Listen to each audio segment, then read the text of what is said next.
Dear all, welcome to the another session of the 2-week refresher course on reinventing the skill education in the light of National Education Policy 2020, being organized by Teaching Learning Center, Ramanujan College, and DDU Kaushal Kendra, that is the Department of Education, in collaboration with Shri Vishwakarma Skill University, Palwal, Haryana.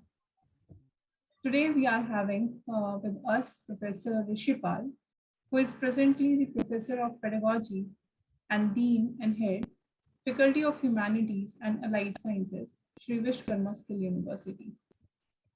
He has many academic and professional achievements to his credits. I'm naming very few to his credits, that is PhD, MBA in Specialization with Human Resource Management, MA Psychology, MA English, and then LLB and LLM also. He has very special assignments and achievements to his credits as approved Professor of Management of Kurukshetra affiliated institutions. He has worked as member of Juvenile Justice Board of District Sirsa and member of Inspection Committee of various observation homes, Boston jails, and correction centers of Haryana State by the government of Haryana.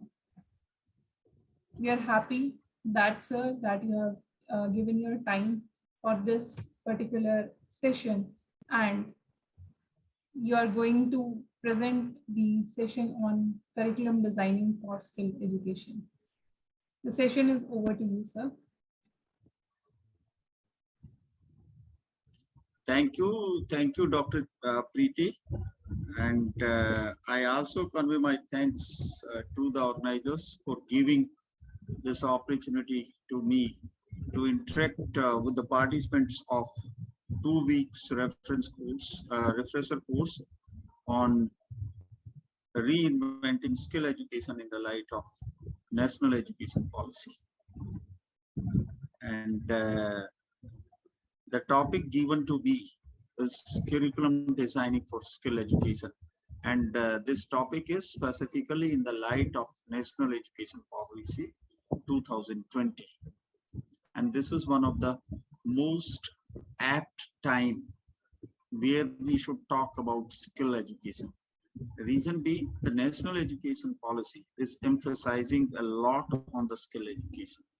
And reason for that is to enhance the employability.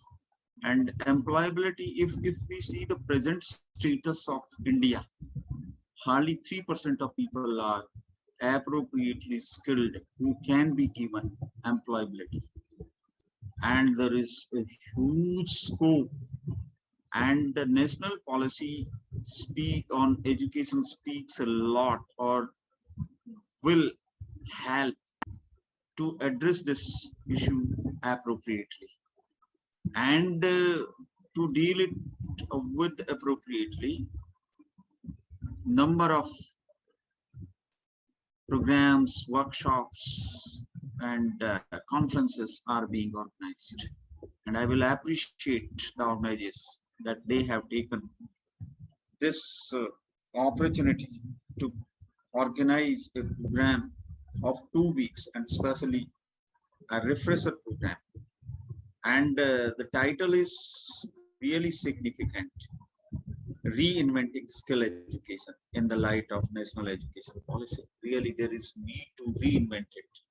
And why it is reinventing?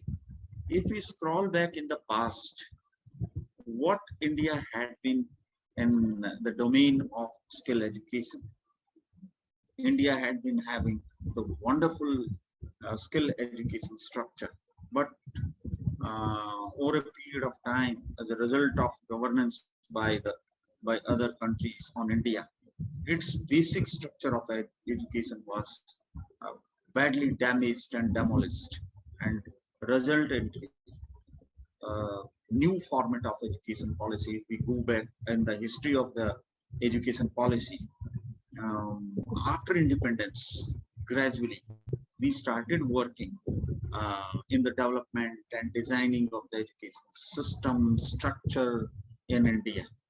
And the last, all education policies have helped a lot to come up to the present state, and the present state there is need to readdress the education policy. And so why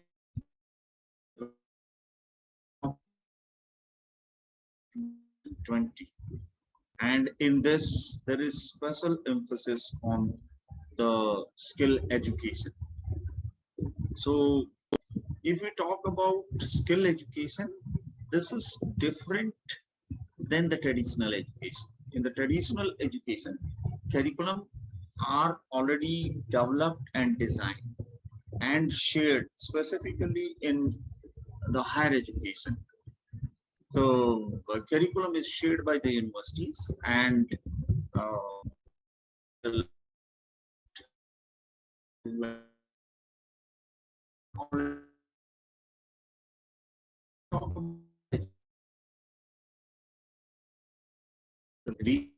every and being here to program and how we can do that. This understand design skill education. So before I talk about other factors of curriculum development and skill education, there is need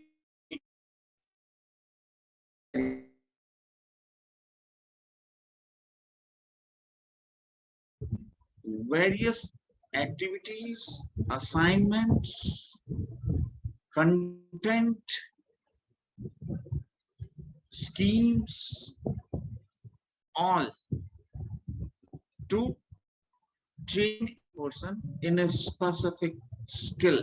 So curriculum is set of all the activities, all the assignments, all the content, the conceptual part, the skill part, the practical part, the training part, whatever is necessary to make a professional, a technocrat, a technician, a skilled person, whatever is necessary for that. Preparation of its report, that is curriculum. If we talk about the difference between syllabus and curriculum, curriculum is the comprehensive, complete set of activities, assignments, and conceptual part, content, objectives, everything. Syllabus is whereas this content part of a particular course. Curriculum is related to the program, and syllabus is related to the content part of a course. And now we will understand what is difference between study and skill program. Study program is a traditional academic study program like BA, MA, PSc, MSc, and other courses. Whereas skill program are different. In the skill program, the pattern is based on the various skill levels, starting from skill level 1 to skill level 10. And among them, if we take example, then the different programs of skill are diploma program, advanced diploma program, BVOC program, then the PG diploma program in skill, and yes, MVOC program. And after MVOC program, there is PhD program also in the skill. Now, how they will differ? But before that, let us talk about program course. At this point, we need to understand the difference between program and course also. Program is any certificate program, diploma program, a degree program, a PG degree program, or is synonym to the subjects.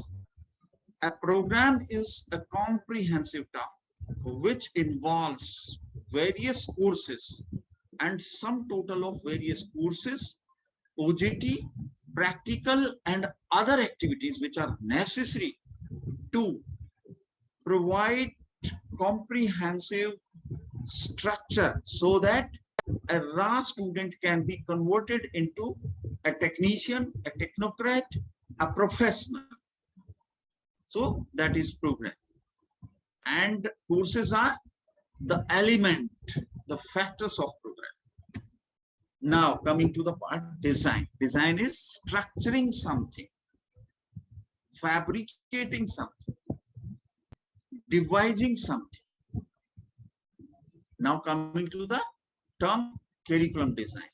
Curriculum design is process of preparing the various courses which will have the conceptual part, the skill part, the attitudinal part in the form of content, and for imparting that, what different type of theoretical deliverance, what different type of skill imparting, and what different type of attitudinal modifications are necessary to train a person for a specific job or a specific profession. So curriculum design, as I told you in the beginning, it is sum total of all that. Now, how this curriculum designing can be initiated? The very first step in that is there is need to identify, or the very first step involves the need identification for curriculum design, and this is accomplished by a joint team of concerned discipline people and the industry integration team. Here need identification means which particular job role to be addressed for what we want to develop a curriculum. Let us take example of plumbers, or let us take example of an engineer which shall be working in virtual intelligence, or a technician in virtual intelligence, or a technician who whose course is to be developed for mobile phone repairing. So the very first thing is to identify the need. And why to identify the need? As I told you in the beginning, the basic purpose of skill education is to provide employability. So need identification is related to first identify which particular skills are demand in the market, identifying those. And when we have a list of identified skills, then will be imparted to the people in need.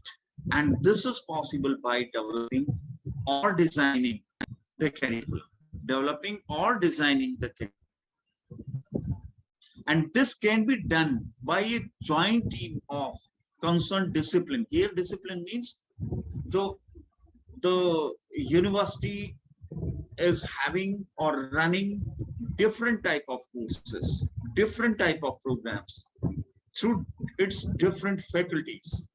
So someone want to start a medical course or an engineering course or a management skill related course. So the team, academic team of university with the industry team. Why industry team? Again, there is need to understand between academic degrees and the skill degrees, or academic programs and skill programs. In the academic program, only academic team of concerned faculty or concerned discipline works in the development of the curriculum. Whereas in the skill program development, it is blending of both. It is involvement of both the people from academia who will take care of the theoretical and conceptual part, whereas the people in the industry will come forward to contribute the skill part and attitudinal part. So The very first step is the need identification, for which there is demand of skill in the market. And once such a skill is identified, then a joint team of academics from the university or from an educational institution will work with the people of that industry. And in this, the next step is identification of job or jobs.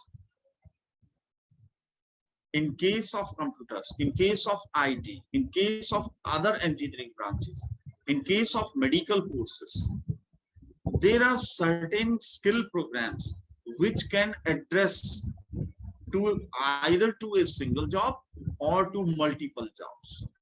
So if we go back, need identification means for which particular job we need to develop a skill program, or for which particular jobs the skill program is required. There is need to identify. Let us take example of multi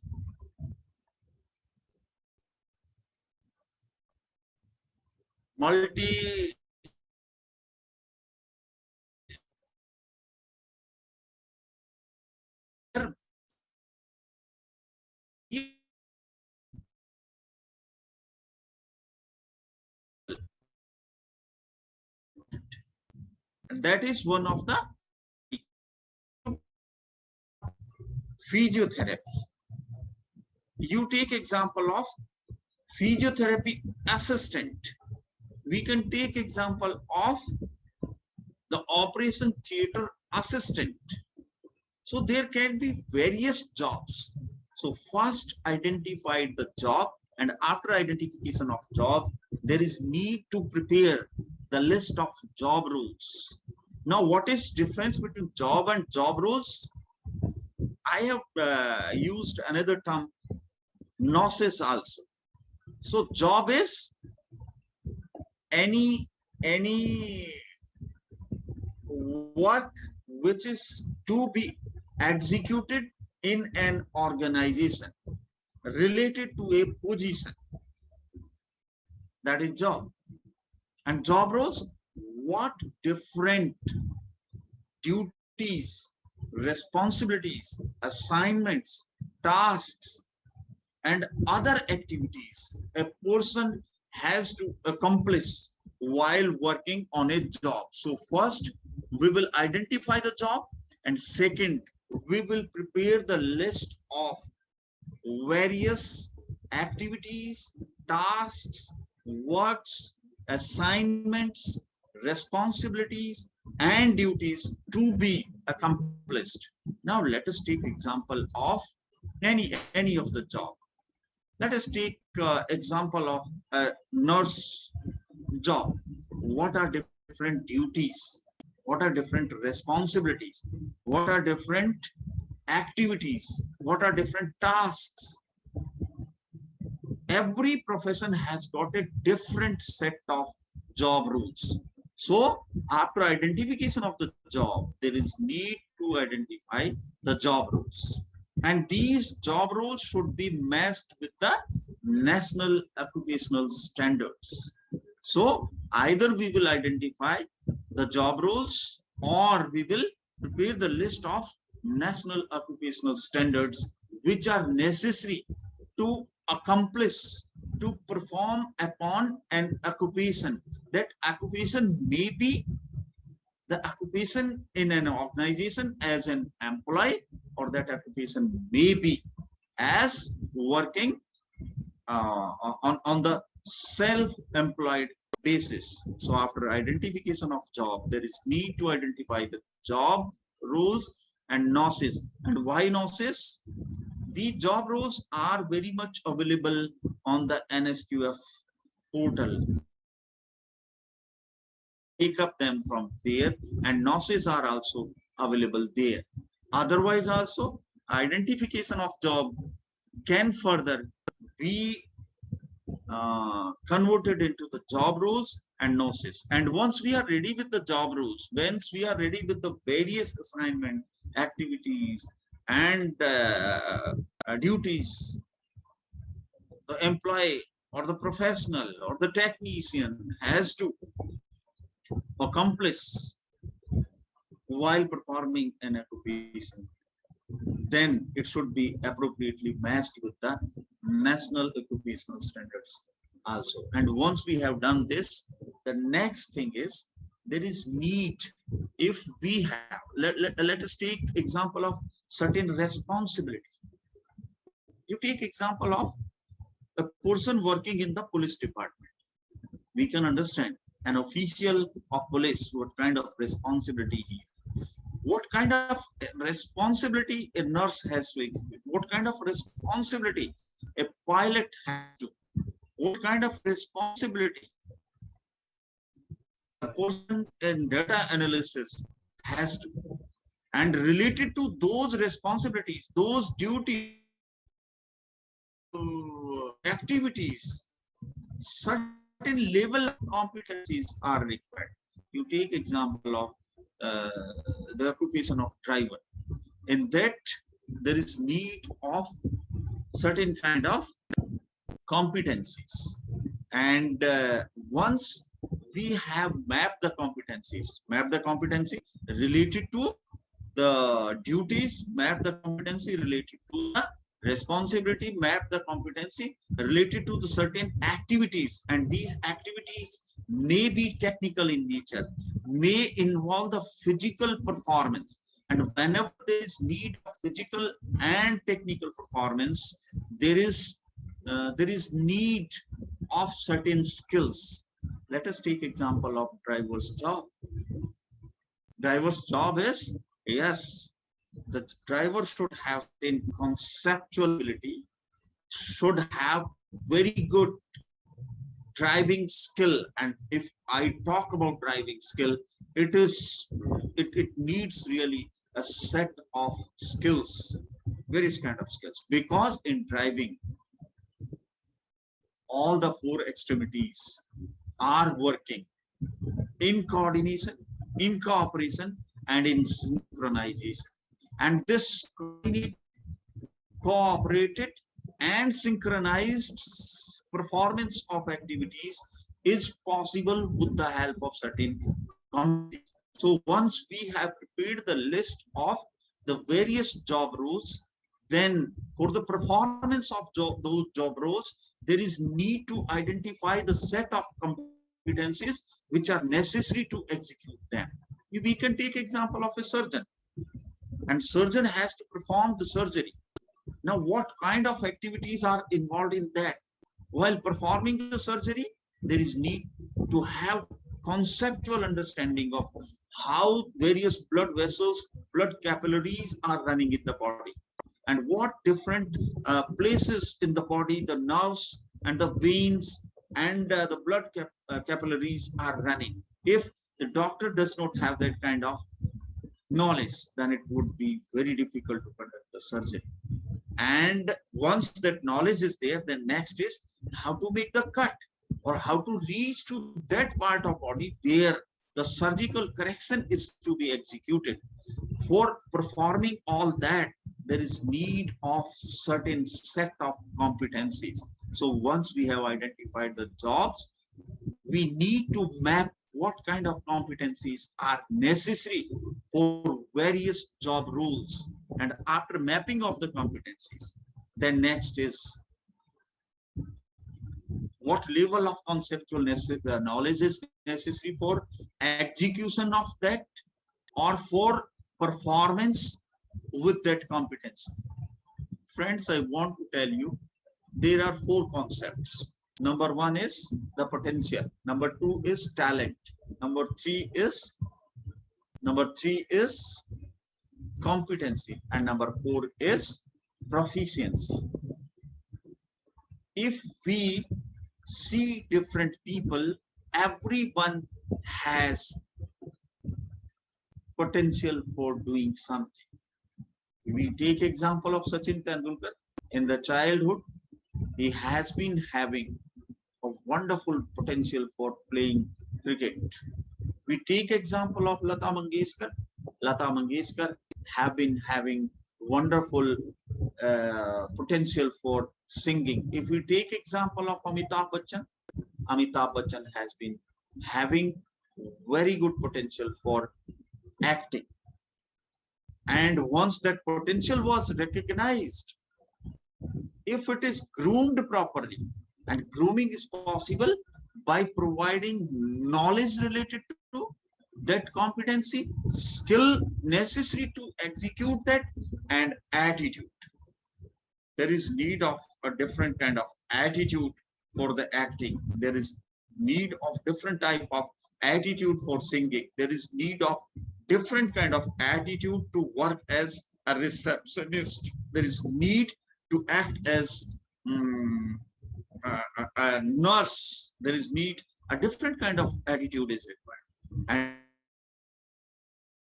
working in the defense services, person working in the paramilitary forces, person working in the police department, they have different kind of attitude. What I mean to say that every profession can be executed, can be performed by having a different attitude. So once we have finalized, we have mapped, we have prepared the different competencies necessary for the education of a particular job or its job role, there is need to prepare the content which will be necessary in the form of provision of knowledge, in the form of provision of skills, and in the form of attitude. And once we have identified, how we can understand that? Let us again take example of a competent doctor. The potential was identified through the need test.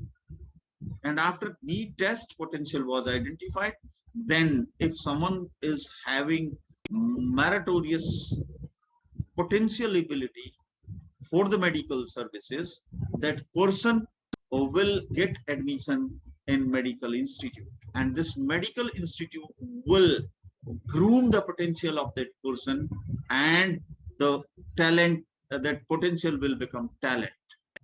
And working in the field, as a result of experience and exposure, the person will become competent to treat the people. And a prolonged working, a long experience with exposure will make the doctor as a professional or proficient. So if we want to make someone really effective professional, effective technician, effective technocrat, effective managerial activity, then we need to identify the necessary knowledge, necessary skills, and the necessary attitude for developing the desired competencies which are necessary for performance of a job. And once we have prepared the set of knowledge, skill, and attitude related to certain competencies for accomplishment of certain job roles of a job, then next is identification and finalization of pedagogical method.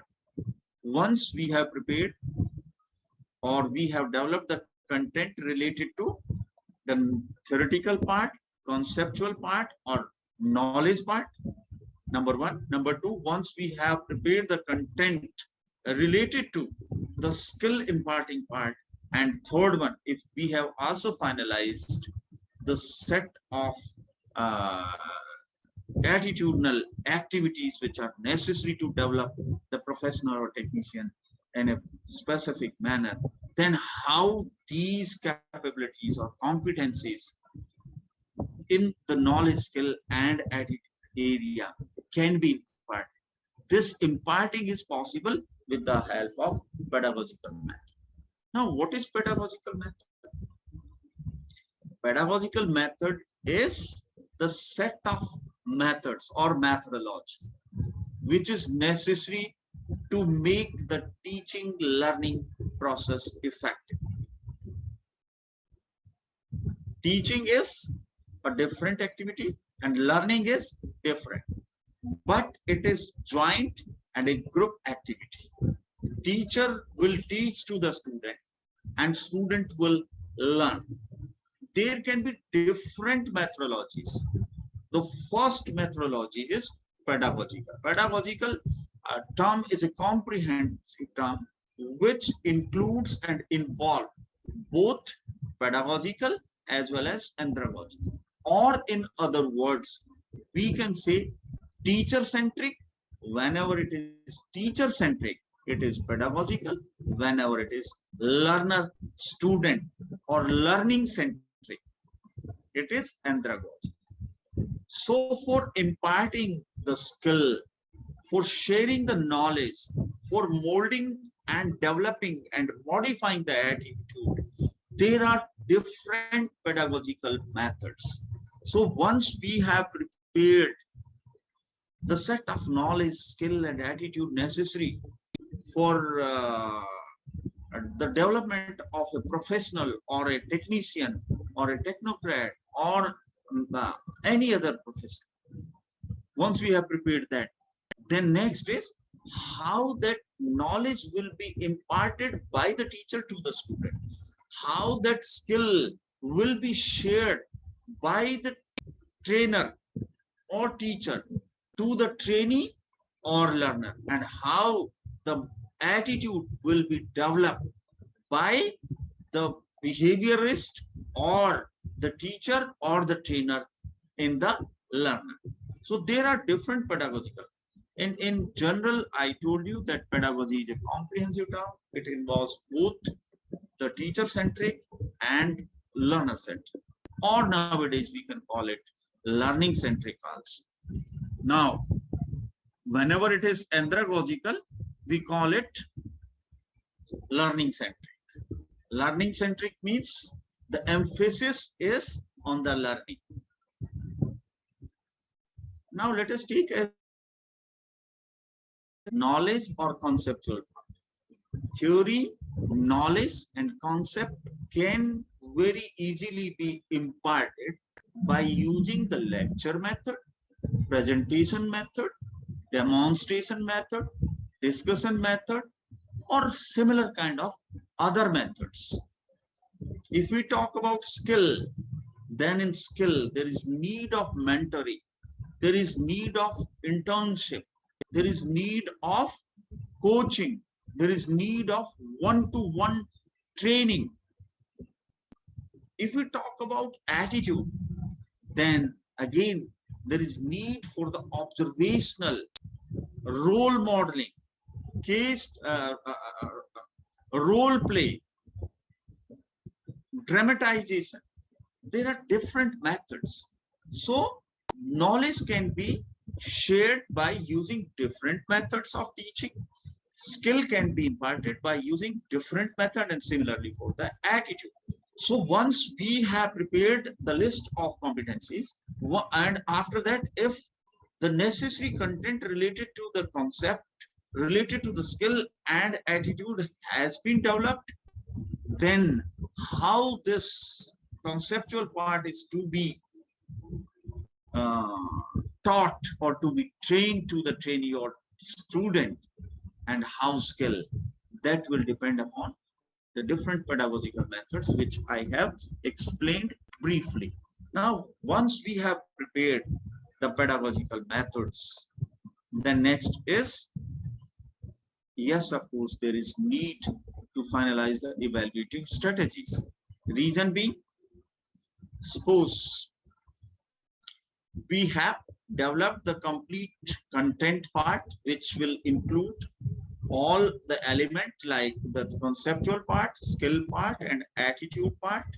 And by using certain pedagogical methods, we have trained or we have taught the student or learner. Now, next is there is need to check whether the taught has been learned, whether skill has been acquired, whether attitude has been developed or not. And this can be done with the evaluative or assessment strategies.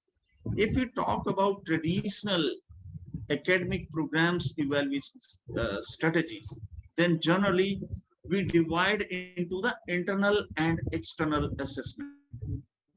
If a particular subject is to be assessed in 100 points, then out of that, 30 points are given for the internal and 70 points for the external, generally in different educational institutions.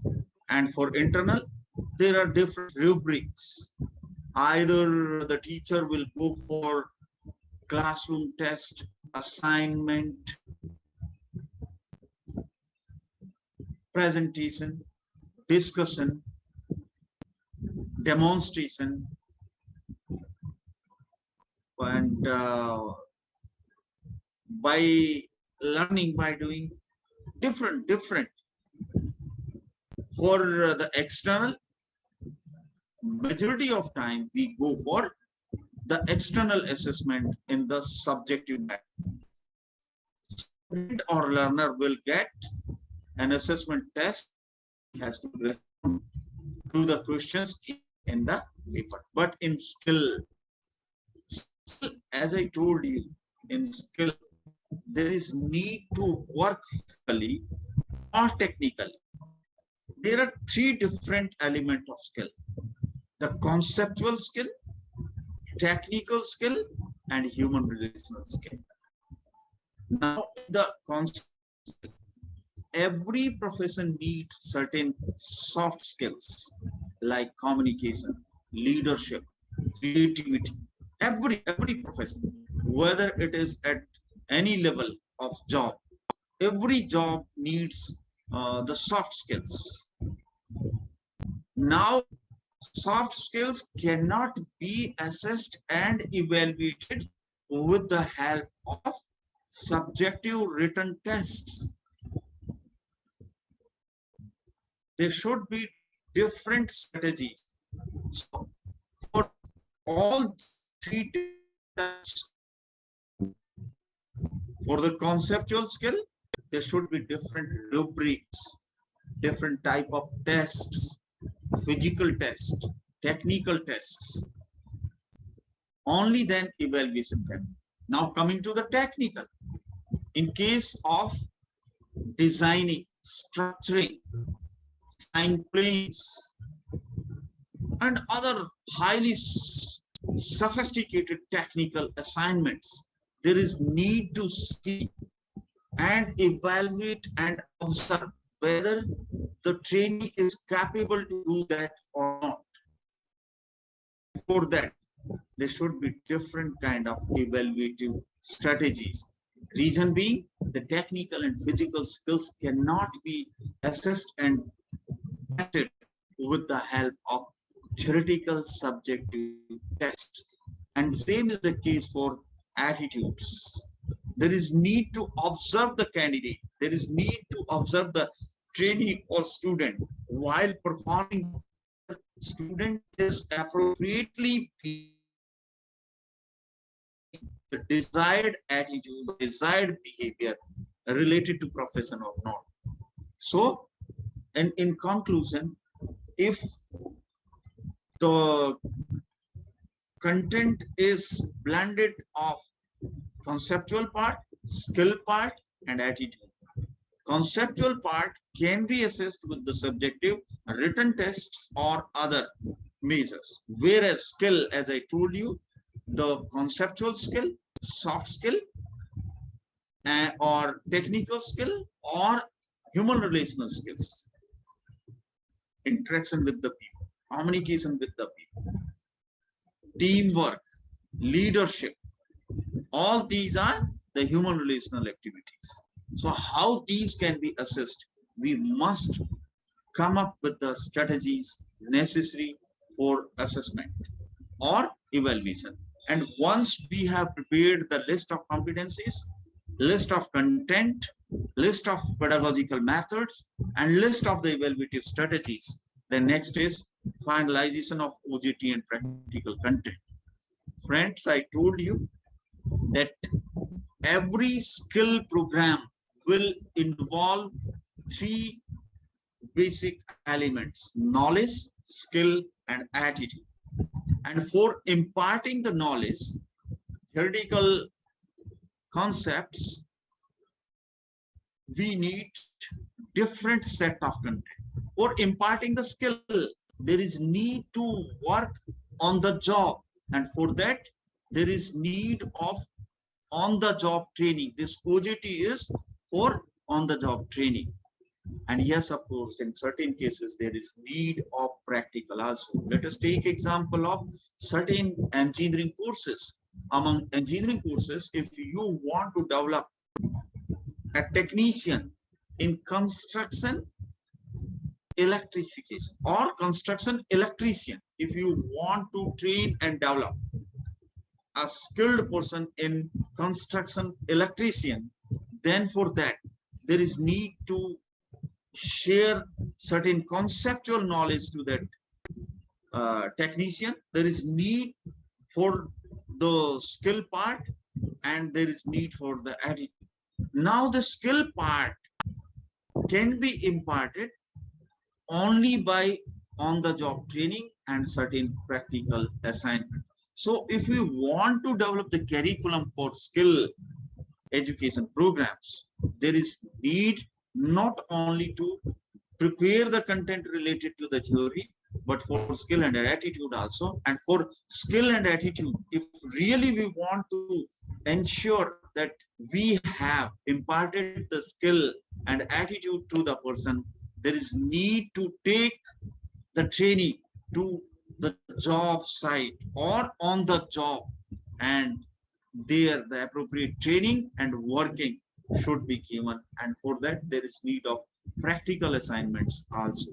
So after the identification of evaluating strategies, there is need to identify on the job training sites which industry student or learner should be sent, or which particular practical in laboratory should be conducted by the student, so that the candidate can be groomed and developed in the desired skill program or skill occupation. Now, once we have prepared that, after having this comprehensive knowledge, the very first next step is to prepare the program objectives. Now, whatever we have compiled, by using that, first we will prepare the objective of the program, and here program is the skill education program. Suppose we want to develop the skill education program of construction electrician. Here the job is construction electrician, and the job roles are what different activities, duties, tasks, works, responsibilities this technician has to accomplish. And once all those are ready, then what competencies are necessary to perform the job roles. And once those competencies are ready, then next, what level of theoretical knowledge is necessary, what level of skills or what set of skills are necessary, and what type of behavior for execution of that job is necessary. All that is prepared, and it's testing, it's evaluation, it's pedagogical methods, it's on the job training. On the job training means at which particular type of construction site this construction electrician should be sent, so that this person can get appropriate on the job training. And not only that, what kind of practicals are necessary. Once all that set is ready, then there is need to enlist the program objective. Now the process of compilation or preparation of curriculum will start. This is very fast. In the beginning, we will give a brief introduction of the program, and after giving the brief introduction of the program, we will prepare the list of program objectives. And the next step is to finalize the program outcome. Program outcome means there is difference between program objective and objectives are the planning.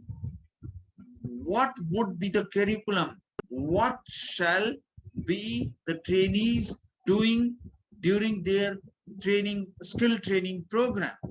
Outcome is, once the training program is complete, once the skill education program has been completed by the trainee, then what should be the capability? What capabilities that student or trainee should have, so that, let us again take example of construction electrician skill training program. Objective, what this person will do and what kind of activities he shall be doing, and program outcome after completion of the program, whether the student is capable to do all those activities or not. So for starting, for preparing the skill education curriculum, the very first step is to prepare the objective of that program and then outcome of that program. Once someone has completed the training program, then what different job roles were selected, whether the candidate is capable of doing those job related activities or not. So preparation of program objective, preparation of program outcome, and once these program objective and outcomes are prepared, the next step is to prepare the program scheme. To prepare the program scheme. And program scheme is, it is preparation of the theoretical part, practical part, tutorial part, OGT part, all these with respect to the credits given to them. Every profession has content of knowledge, content of skill, and content of practical. Then how much emphasis, how much credit should be given to the theoretical part, how much credit should be given to the skill part, and how much credit should be given to the practical. And then these credits, with the help of that, the complete program scheme will be prepared, and that program scheme will give not only the credit, but also how many hours are necessary for imparting the theoretical part, how much hours are necessary for on-the-job training, and how much training is to be given through the practical hours. Once that scheme is ready, and it is not only that, then credit then converted into the assessment and evaluation also. Complete detail related to that are given in that. And once we have prepared the program scheme, that program scheme will include the list of various courses. If we go back, once we have finalized the content of these competencies, then next part is preparing the course list. As I told you in the beginning, the course list is the list of different subjects. In a program scheme, we will include different courses, and these courses will be the theoretical courses, skill-oriented courses, or practical related courses. Even sometimes these courses may be blending of all that. As I told you, that course is synonym to the subject. So a subject may have number of units, say 4 or 5 units. And in these units, your job roles and gnosis are mapped with respect to the competencies related to that. And with respect to that, these courses are developed. And once we are ready with the courses, then each and every course objective should be finalized. Why this particular subject or course has been included in the program, and what this particular course or subject will empower the trainee or student, or what would be the outcome of this course once somebody will complete the credit of that course, once someone will take training related to that course, what will be its outcome after completing the credit, after completing the hours of training on a particular course, what competencies, what capabilities student will acquire, that will be finalized. Once the course objectives are finalized, course outcome are finalized, then it is preparation of course content. Course content means preparation of units and unit content through the curriculum of any academic educational program or skill education program. Every course will have number of units in it, and every unit will have blending of some of the conceptual part, some of the skill part, and some of the attitudinal parts. And for that there is need to achieve certain objective of competency, objective outcome of competency development.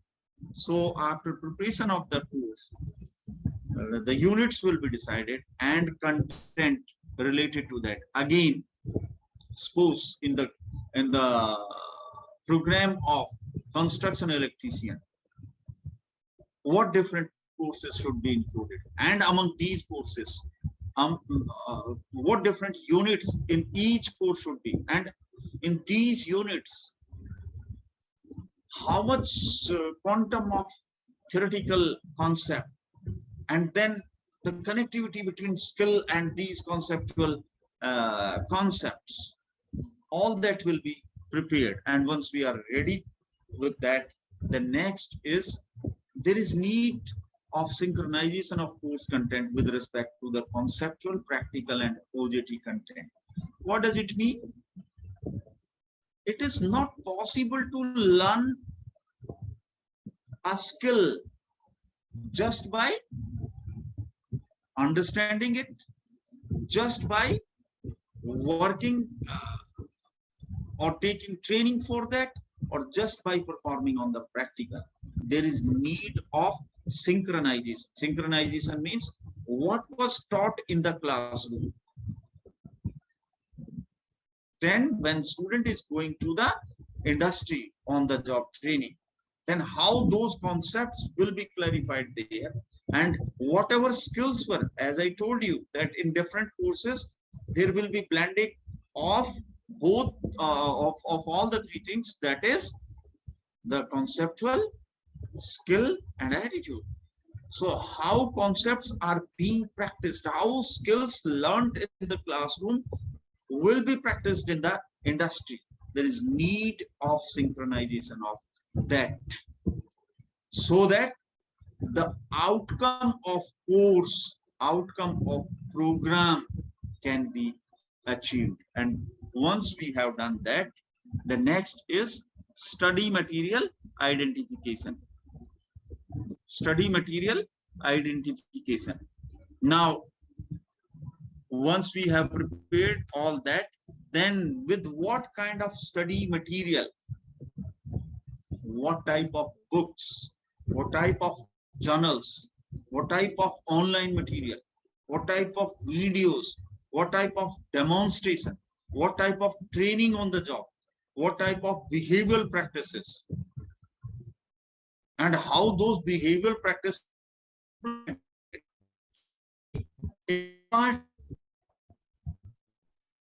study material related to that will be identified and prepared. Once we have prepared this program scheme, once we have prepared the curriculum, once we have developed the syllabus of the courses, the subjects, then how that will be shared, how that will be imparted, by using which that will be imparted, which books, which others, all that will be identified and developed. And once that identification is made, and learning resources, a comprehensive list of various learning resources is to be prepared. And once those resources are available, after that, finalization of industry association. Now, again, let us take example of the operation theater assistant, the construction electrician, hairdresser,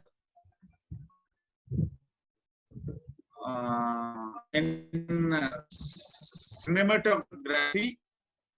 What different industries are necessary to give on the job training? There is to identify such industries and associating with them by signing the MOUs or by developing the contracts between the universities, educational institutions, and the industry, and deciding what role will be played by the academic institution and what role will be played by the industry. Nowadays, there are different stakeholders in the field of skill education. Like the government is one of the stakeholders. Trade unions are the stakeholders. Trade associations are the stakeholders. Academic institutions are the stakeholders. Industries are the stakeholder. Industry needs skilled people. And if industry needs skilled people, then there is need of trade association and trade unions to come into the picture. And it is responsibility of the state to provide skilled people to industry, both public and private. And yes, if it is to be done, then it is to be done through the universities and educational institutions. So there is need to associate with all that, and not only for on-the-job training. If we take example of some magnetron engineering, and for that there is need of lab facility. In some of the cases, such kind of lab facility might not be available with the educational institutions. That kind of lab facilities will be available with DRDO and other organizations. So there is need to identify the OGT and lab facilities and then creating association so that the program will not hamper at any stage. The resources necessary for production of the program should be mobilized in advance by proactive. And if we have done that, then next is arrangement of trainers and evaluators. Yes, it is not possible to execute any skill program without the appropriate trainers. And trainers means present day industry is facing a crisis that there is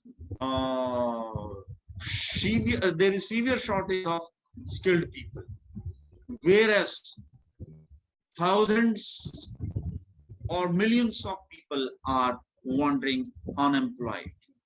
The reason is the skill was not imparted during the training program.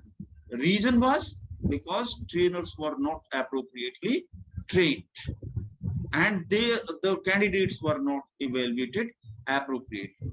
Resultantly, there is a huge gap, and the gap is what required, what is desired by the industry, that is not given to the student or to the trainee. So the trainee is qualified but not capable as a result of shortage of skill. So there is need of appropriate trainers and evaluators. And lastly, finalization of infrastructure and resources for running the program. Already I have explained, and then preparation of estimated budget and revenue generation possibilities. Yes, we must prepare the estimated budget, how much funds are to be invested, spent in development of the program, and whether there will be any revenue generation related to that or not, should clear that up. And this is complete detailed DPR preparation. Program objective, program outcome, program scheme, course objectives, course outcomes, course syllabus, learning resources, pedagogical methods for the courses, assessment and evaluative strategies for the courses, and compilation of list of practical and preparation of OGT content. There is need to prepare such a DPR, and then there should be mapping of this DPR with the NEP. In the beginning, I told you that what is expected by the national education policy, your DPR should be mapped with that. And once it is mapped, then test the feasibility of study. Feasibility of study means whether your program would be able to provide employability, or it will enhance the skill of already working people or not. If it is not doing that, then it is totally a futile exercise. And because of that only, I told you that in the beginning, you must identify the need appropriate. So in the beginning, you will identify the need. At the end also, you will again test the feasibility of running the program. If program is not feasible, it is not useful, it is not serving any purpose to the industry or to the trainee, then it is useless. We should not go. And once if it is feasible, then take the approval of the draft DPR by the Board of Studies. There are different procedures adopted by different institutions. Among universities, usually the DPR is presented to the Board of Studies, and then it is approved by either the academics council or the skill councils, and then last it goes to the executive council where approval is given. And once it is approved by the executive council, then it is a skill program.